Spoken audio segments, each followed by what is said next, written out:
to get back to investments, and that is something very dear to me, and there are different types of investments. You get flexible investments, you get LISP investments, endowments, focused investment plans, and then the most important, as far as I'm concerned, retirement investments or retirement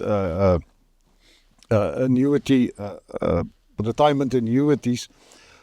Just a short explanation and on the differences of these type of investments. So I'm also a big fan of retirement annuities. I love retirement annuities because a retirement annuity is a forced saving mechanism. You are forced to save for retirement up until at least the age of 55, because you can only access the funds at the age of 55. No. The next thing with regards to retirement annuities is the tax rebates that you get. You get rebates on the premiums that you pay on your annual tax returns. So if you utilize that process correctly, you will have the best investment ever. Quick explanation, let's say you contribute 12,000 Rand per year to your retirement annuity and you're on a 30% tax rate. The tax man is going to give you 30% of 12,000 Rand back. Now, if you take that 30%, you dump it on that 12,000 Rand.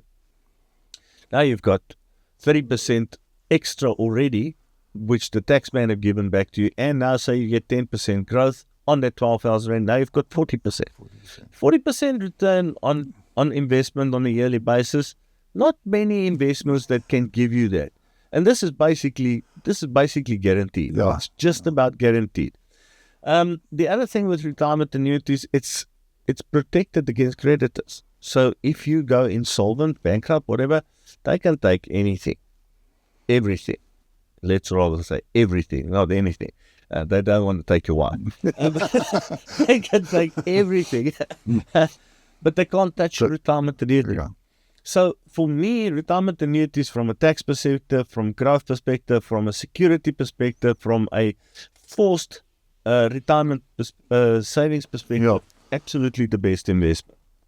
The other investments you touched on, endowments, is wonderful for making provision into the future, also for retirement, but it could be for other aspects as well, because you can determine whether you're going to be investing it for 3 years, 5 years, 10 years, 15 years. And on an endowment, the tax benefit is that any capital gains, any capital growth that you have is taxed in the investment at 30%. So if your personal tax rate is 40 or 46%, your growth is actually taxed at a lower rate. So from a tax perspective, again, great thing. Yeah. And then when we're talking about the LISP investments, which is basically your unit trust, same thing. You can use it for retirement. You can use it for the swimming pool you want to buy, the overseas trip. Only difference really with unit trust is that in unit trust, the capital gain, the capital growth that you get, that's taxed in your hands. So when you withdraw that capital one day, whatever the growth is or was, that is then taxed in your hands in line with your personal tax rate. So if your tax rate is 30% or below, unit trust is great. But if your tax rate is higher, then you're getting taxed a bit higher.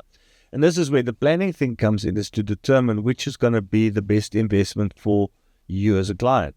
Now, the one thing that I think, once again, people don't take into consideration is when you do this type of planning, and we come back to what I said earlier about understanding and knowing your client, is some clients will commit and they can do an investment that they pay on a month-to-month basis. You don't have to worry.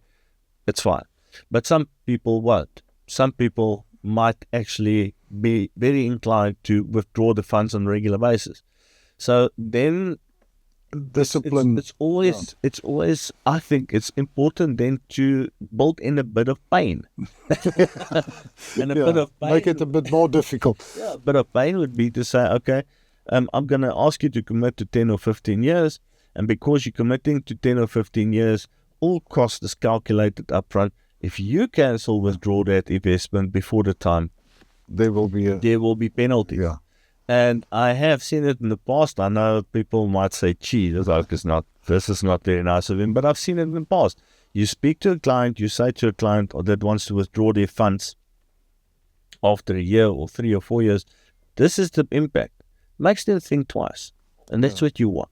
You want to protect that client against themselves by building in a bit of discipline and a bit of pain.